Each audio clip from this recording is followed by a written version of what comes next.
Izin Ustaz Anada, Ustaz Sam. Bismillahirrahmanirrahim. Berkaitan tentang pernikahan, ketahuilah ada 3 hukum yang berlangsung dalam pernikahan itu, utamanya di dalam Islam, utamanya di negara kita. Karena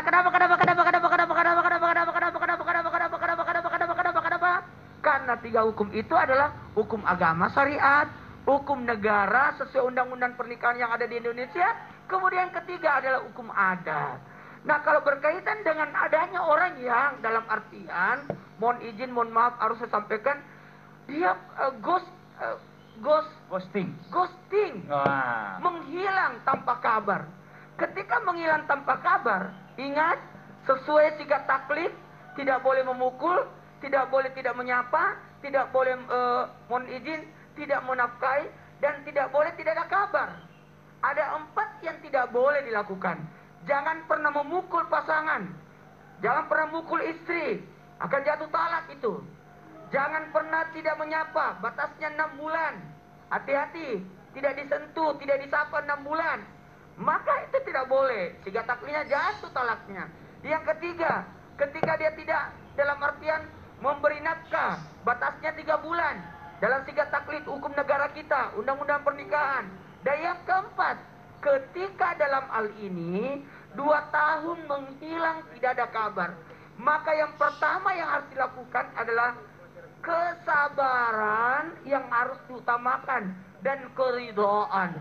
Ridha hidup sendiri selama 2 tahun itu, ridho enggak? Sabar enggak? Karena mohon maaf, tanpa menggurui, tanpa langsung menjelekkan, bisa jadi kepergian laki-laki ini untuk sekedar tanggung jawab. Mohon maaf, saya katakan tanggung jawab, karena bisa jadi dia pekerjaannya tidak seperti dengan pekerjaan maaf yang lainnya. Kemungkinan dia, maaf saya pinjam kata-kata ini, yang kerjanya di luar negeri, atau tugas, atau kerjanya mohon maaf tenaga kerja di luar negeri sebagai aset yang luar biasa untuk mencari nafkah untuk keluarganya. Kita hargai. Tiba-tiba tidak ada kabar, menghilang. Wallahu a'lam bishawab, hanya Allah yang tahu bagaimana. Tapi yang namanya laki-laki pasti ada nilai tanggung jawab. Maka wahai wanita yang ditinggal istri suaminya, maka yang pertama, sabar dulu, kedepankan kesabaran dan ridha dulu. Karena betul, kalau 2 tahun apalagi tidak ada kabar, jangankan nafkah, kabar aja nggak ada. Jatuh talak dong berarti Ustadz ya? Hah? Secara otomatis jatuh talak gak tuh? Tapi belum, dia wanita itu harus mengajukan. Huluk namanya, mengajukan huluk. Kalau laki-laki kan yang menalak, perempuan menghuluk, mengajukan. Kemudian tetap berbuat baik. Ada namanya berbuat ihsan, membalas keburukan dengan kebaikan.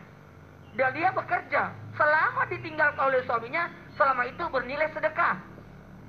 Bernilai sedekah. Dan tetap berbuat baik dan berbaik sangka. Maksudnya apa? Karena ada namanya keluarga laki-laki. Diundang acara kawinan. Siapa yang undang?